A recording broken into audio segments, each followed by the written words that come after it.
Here we are going to start a very important concept, electric current in conductors. Almost every topic in electrical engineering, whether it is circuit analysis, electromagnetism, electrical machines, transmission lines, or power systems, is based on the concept of electric current. So before moving to advanced topics, we must understand what exactly electric current is and what we mean by current density. Let's begin with electric current. Suppose this is a conductor. Now imagine an imaginary surface passing through the conductor. This surface can simply be the cross-section of the conductor. Now suppose electric charges move from one side of this surface to the other. The moment charge starts crossing this surface, we say that an electric current is flowing through the conductor. So remember one important point. Current does not mean that charges are merely present inside the conductor. Current exists only when charges actually move across a given surface. No movement of charge means no current. Now let us discuss the direction of current. Suppose positive charges are moving towards the right. Then the current is also towards the right. There is no confusion here because the current follows the direction of motion of positive charges.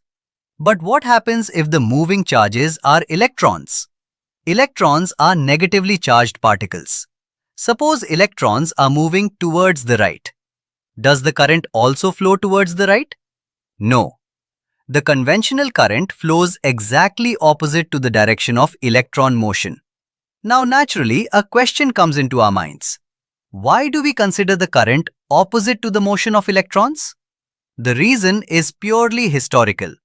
Long before the discovery of electrons, scientists had already defined the direction of electric current. They assumed that positive charges were moving inside the conductor. Later, when electrons were discovered, the convention was already established. Instead of changing every electrical law and equation, scientists continued using the same convention. Therefore, even today, we define the direction of current as the direction in which positive charge would move.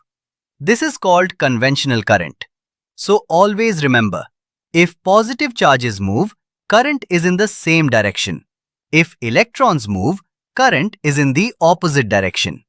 We often make mistakes here, especially while studying semiconductors and electromagnetic theory. So keep this point very clear in your mind. Now let us define electric current mathematically.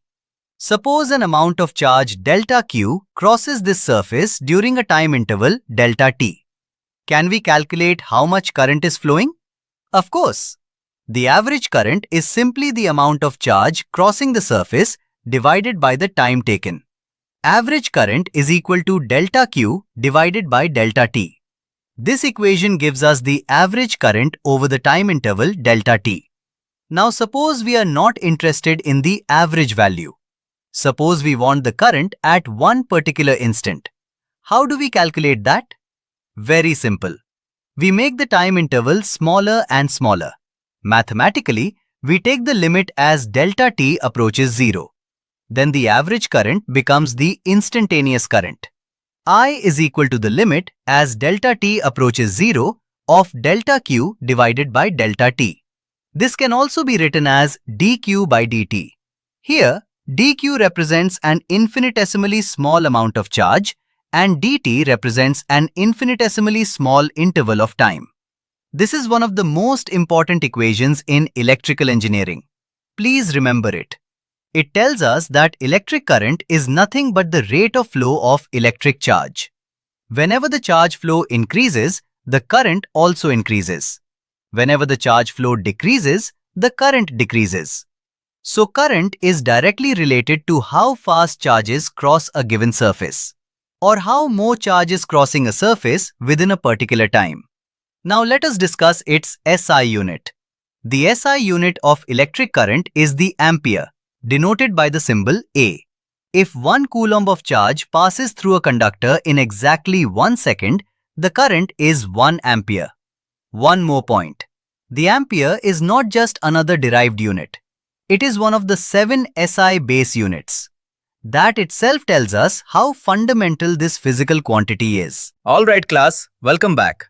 In the previous lecture, we understood what electric current is and how current flows through a conductor. Now, an important question comes to our mind. Does electric current always remain the same? The answer is no. Depending on how the current changes with time, we classify electric current into three different types: steady current, varying current, alternating current, AC. Today, we'll understand each one of them with simple graphs and practical examples. Let's start with the first type, steady current. A current is called a steady current when its magnitude remains constant with time. In simple words, the value of current does not increase and it does not decrease. It remains exactly the same all the time. Suppose the current flowing in a conductor is 5 amperes. After 1 second, it is still 5 amperes. After 5 seconds, it is again 5 amperes. Even after 10 seconds, it remains 5 amperes. So, the current is constant. Now look at this graph. On the horizontal axis, we have time, and on the vertical axis, we have current. Since the current never changes, the graph becomes a horizontal straight line. That horizontal line tells us that although time is increasing continuously, the current remains unchanged. This type of current is commonly obtained from a battery. Therefore, the current supplied by a battery is almost a steady current, which is also known as direct current or DC.